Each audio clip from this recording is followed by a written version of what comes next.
Welcome back to the Deep Dive. Today, we're digging into something that really shook things up in New York City politics recently. Yeah, the Democratic mayoral primary. Zohran Mamdani pulling off that win against, well, former Governor Andrew Cuomo. Definitely unexpected for many. Totally unexpected. A huge upset, really. And it seems like it's sending these, ripples way beyond just the city itself. Oh, absolutely. It's not just a local story anymore. It's hitting the national scene and sparking some pretty intense reactions, especially, from conservative commentators and politicians. Intense is putting it mildly, I think. We've seen some really strong language, what some sources are calling an instant meltdown. Right. So that's what we're diving into today. We want to unpack this victory, look at the fallout, the labels getting thrown around. And the strategies, right? How this one win is being used to try and define the Democratic Party. Exactly. And even the splits it seems to be showing within the Democratic Party. We've looked at the sources, and we'll try to pull out the key insights for you so you can get a handle on what this might mean going forward. Sounds good. So where do we start? With the man himself. Yeah, I think we have to. To really get this, you need to know who Zohran Mamdani is. What's his story? Why was his win such a shock? Okay, so Zohran Mamdani. He's a 33-year-old New York State Assemblyman. Background's interesting. Born in Uganda, his parents are Indian. Moved to New York when he was just 7. Okay. And he became a U.S. citizen fairly recently, back in 2018. Right. And the win itself, stunning, decisive are words being used, especially given the money. Right? Exactly. He was apparently outspent by tens of millions of dollars by Cuomo. Tens of millions. Wow. So, yeah, winning against that kind of financial muscle. Yeah. It really says something about his campaign, probably more grassroots folk. It's pretty amazing, isn't it? Being outspent like that and still winning decisively. Does that tell us it was just anti-Cuomo sentiment? Or was it his message? He calls himself a democratic socialist, right? Mm-hmm. And he's pretty critical of capitalism. Yeah, he is. He even quoted Martin Luther King Jr. on the campaign trail saying something like, call it democracy, call it democratic socialism. There must be a better distribution of wealth. You know the quote. I do. Powerful stuff. It seems like it was, well, probably a mix of things. Sure, maybe some anti-Cuomo feeling. But the money gap shows his message resonated deeply. Being an unapologetic democratic socialist critiquing capitalism, that clearly hit home for a lot of voters, especially those struggling with, the cost of living in New York. And maybe that feeling some sources mentioned, that voters were just tired of the same old names. Exactly. He offered something different, a really progressive alternative. And his platform reflected that. What were the big policy ideas? Oh, definitely. Very focused on affordability, inequality. He talked about multi-year rent freezes, which in New York... Yes. That's huge. Yeah, that would be massive. Massive investment in public housing, too. Yeah. Trying to tackle that whole crisis. And then some maybe more unique ideas like city-owned grocery stores. City-owned grocery stores? Where did that come from? The idea was to put them in so-called food deserts, areas without easy access to affordable, healthy food. Interesting. What else? Free public buses, tuition-free city universities, free childcare, and crucially, paying for it all with higher taxes on the wealthy. Okay, so definitely a bold, progressive agenda. It makes sense that would stir things up. But it wasn't just economics, was it? What about social issues, foreign policy? His stance on Israel-Palestine came up a lot. It really did. He's clearly supportive of queer rights, religious tolerance, those kinds of things. Yeah. But yeah, his pro-Palestinian stance has been a real flashpoint. How so? Well, for instance, he got a lot of heat for not condemning the phrase, globalize the intifada. Which is a loaded term for many people. Exactly. It has historical links to Palestinian uprisings, and for some, it implies violence or wider conflict. So him not condemning it was seen as deeply problematic by critics. Okay. And he also pushed a bill, pretty controversial, aiming to strip nonprofit status from organizations that are linked to Israeli settlement. Right, but he has said Israel has a right to exist. He has. He qualified it, saying is a state with equal rights. But yeah, he also emphasized that, as mayor, his priority would be New Yorkers' needs. It's a complex position, often gets simplified. And that simplification, or maybe just the position itself, seems to have directly fueled what people are calling this conservative meltdown. What did that look like right after the primary? Well, the reaction from many on the right was immediate and pretty visceral. Sources use words like freak out, disaster, just widespread conservative alarm, it seems. And the labels started flying fast, didn't they? I saw Donald Trump called him a 100% communist lunatic. Yeah, Trump went further, saying he looks terrible, his voice is grating, he's not very smart. Yeah. And suggested if Mamdani is the future of the Democrats, They don't have one. Ouch. And that wasn't the only label, right? I saw this one quote describing him as a Muslim, atheist, socialist, communist, anarchist, anti-Semite that will bring about woke Sharia gay jihad summer. I mean... Yeah, it's quite a list. It's almost throwing everything at the wall. It raises that point someone made, though, that quote about how Republicans call everyone a socialist or communist, so maybe it loses its sting. Like, people get desensitized.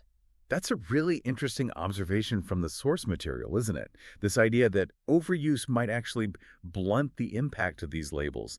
Does screeching communist again and again just become background noise? Right. Or does it still work to frame him as totally outside the mainstream? That seems to be the goal, definitely. To paint him, and by extension the party, as unacceptable to average voters, even if the specific words become, a bit worn out. And it wasn't just political labels, sadly. There were also some really disturbing Islamophobic attacks. Yeah, that was quite prominent.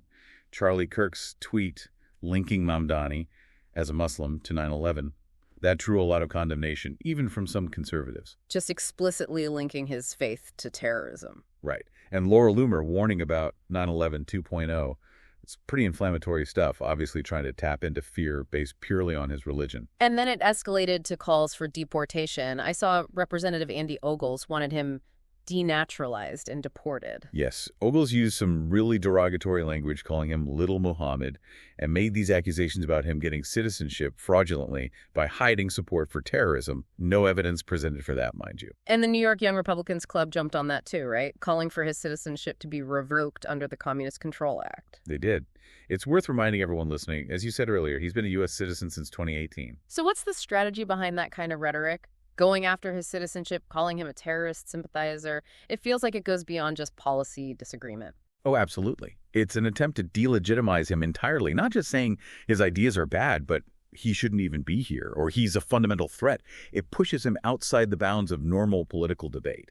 It's really about activating a very strong, maybe even fearful response in their base. And another angle here is how his criticism of Israeli government policy gets framed. You mentioned his pro-Palestinian stance.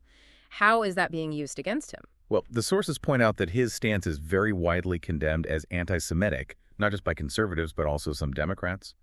There seems to be a deliberate conflation happening, where criticism of Israeli government actions gets equated with supporting Hamas or terrorism or just hating Jewish people. So a critique of policy becomes an accusation of prejudice. Exactly. And that's a very potent political weapon. It shifts the whole conversation and can be incredibly damaging. Okay, so putting all this together, the labels, the attacks, the framing, it looks like a deliberate strategy. Let's call it the Mamdani maneuver, maybe. Yeah. This Republican effort to use this one local win to define the entire Democratic Party. That's a good way to put it. It's absolutely a strategy to nationalize this. They're trying to make Mamdani the face, the new leader of the Democrats, or at least the radical left wing. They want voters to associate with the party. Taking one result and saying, see, this is what they're all about now. Precisely. Make him the lightning rod, as one source put it. And we see that clearly in how they're targeting swing districts, right? The NRCC putting his picture next to moderate Democrats in tough races. Yeah, those graphics with Mamdani and his friends, who are actually Democrats in battleground seats, the goal is to tie those moderates to his radical socialist agenda, even if they have nothing to do with him. What's the practical effect of that? Just guilt by association? It's more calculated than that, I think. It forces those moderate Democrats into a tough spot. Do they defend Mamdani and risk alienating swing voters? Or do they condemn him, a fellow Democrat, and maybe anger their own base? So it puts them on the defensive, makes them spend time and money reacting. Exactly. It distracts them, forces them off their own message. It's a pretty efficient way for Republicans to use this NYC primary result to cause problems for Democrats nationwide. And it looks like it's having some effect already. We saw moderate New York Democrats like Laura Gillen and Tom Suozzi quickly putting out statements distancing themselves. Right. Gillen called him too extreme, the absolute wrong choice. Suozzi expressed serious concerns. What does that quick reaction tell you about the internal dynamics in the Democratic Party? It really shines a light on those internal tensions, doesn't it? The progressive wing versus the more moderate establishment wing.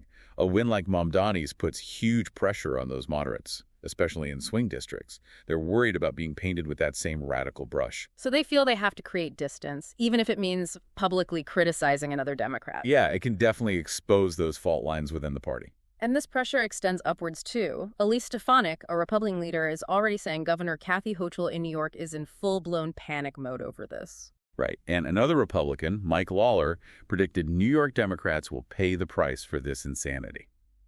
So how can a local primary genuinely impact someone like the governor or the state party's fortunes? Well, Republicans can now constantly try to link Governor Hochul and the state Democratic leadership to Mamdani's ideas, whether Hochul supports them or not. It becomes part of the narrative. Look what's happening in your party, Governor. Is this what you stand for? It can make governing harder, potentially hurt her or others in future elections. It's about creating that perception of extremism. Okay, shifting gears slightly. Beyond the political maneuvering, there are also these real economic arguments being made against his platform. The Chicago Tribune warning about far-left candidates not being effective in a tough economy. Yeah, and suggesting his policies could crater New York's economy. Plus, you've got big names in finance. Bill Ackman, Daniel Loeb, Ken Griffin voicing serious concerns. What's the core of their economic critique from that conservative or business perspective? Well, the main worry is that policies like major rent freezes, big spending on public housing, and especially significant tax hikes on the wealthy will just drive businesses and high-income earners out of the city. The capital flight argument. Exactly. They argue it reduces the tax base, discourages private investment, kills jobs, makes the city less competitive, maybe even fiscally unstable. It's that belief in lower taxes, less regulation, letting the market work. Mamdani's platform is pretty much the opposite of that philosophy. And that leads to another major hurdle critics point out, actually doing any of this stuff. Implementation. Right.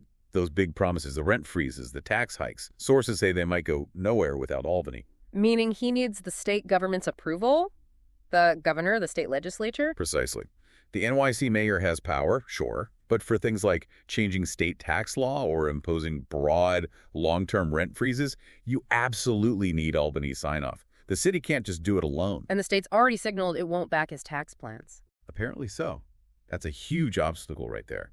It means even if he wins the general election, turning those campaign promises into reality is going to be a massive uphill battle against state-level political realities. It's a common problem for ambitious mayors, frankly. And speaking of the general election, the field is looking pretty crowded and complicated now in NYC. Yeah, Andrew Cuomo got himself an independent ballot line. Might stay in. And the current mayor, Eric Adams, he's running as an independent too. So you've got Mamdani as the Democrat, but then Adams and maybe Cuomo running as independents. What does that do to the race, especially for moderate voters? It could really scramble things. Adams and Cuomo would likely compete for similar moderate, maybe more establishment voters, potentially splitting that vote significantly. Which could maybe open a path for Mamdani if he consolidates the progressive vote. Theoretically, yes, a split moderate vote could lower the threshold needed to win. But it makes the whole thing highly unpredictable. It's not a simple head-to-head anymore. It's a multi-way race, which always throws calculations out the window. Okay, zooming out a bit again. There's this whole layer about media coverage, too. Fox News accusing other networks of shielding Mamdani from the extreme label. Yeah, they mentioned some PBS study supposedly showing a huge disparity, like 42-1, in mentions of far-right versus far-left. What's the significance of that kind of media criticism? What does it tell us about how narratives get shaped? Well, it feeds into that common conservative argument that the mainstream media is biased against them. By highlighting stats like that, whether they're accurate or context-specific, they aim to convince their audience that figures like Mamdani get favorable treatment, while conservatives are unfairly labeled. So it reinforces their own audience's view and distrust of other sources. Right. And it underlines how much media framing matters. How a candidate is described progressive, socialist, extreme, moderate, hugely influences public perception, often before people even look closely at the policies. It's a battle over the narrative. And underneath all this political fighting, there's maybe that broader anti-establishment feeling we touched on earlier. Voters just tired of the status quo. Seems like it. Mamdani's win definitely tapped into that, according to some analyses. A desire for something new, someone different. Being an outsider might actually be an advantage right now for some voters. And then there's that hypocrisy charge, the idea that conservatives denounce socialism, but embrace things like farm subsidies or VA healthcare when it suits them. Yeah, that observation complicates the labeling, too. When critics point that out, it highlights how selectively these terms can be applied. It makes it harder for voters, maybe to sort out genuine ideology from just, political attacks. It kind of muddies the waters of the debate. So wrapping this up, it feels like Mamdani's win is much more than just a local primary result. It's become this real flashpoint. Absolutely. It shows the deep ideological divides in the U.S. right now, the tensions within the Democratic Party, too. And, yeah, the pretty aggressive strategies being used, especially by Republicans, to define their opponents. It's like a case study in modern American politics. Local race goes national, identity politics meets economic policy, and the spin machines go into overdrive. So here's something to maybe leave our listeners thinking about. All this labeling socialist, communist, extreme, radical left, far right, it's constant. Does hearing these terms over and over actually desensitize us? Do they lose their meaning? Or does the constant barrage actually work? Does it harden those partisan divides even more, making it almost impossible to have a real conversation about policy or find any common ground? It's a key question, isn't it? As you follow politics, maybe ask yourself, how does this relentless labeling affect how you see new candidates or understand their ideas? And what does that mean for our ability collectively to actually discuss the issues? Yeah, definitely something to chew on. How do we filter that information and understand what's really being proposed versus just reacting to the labels attached? A lot to consider. Okay, that's our deep dive for today. Thanks for joining us. See you next time.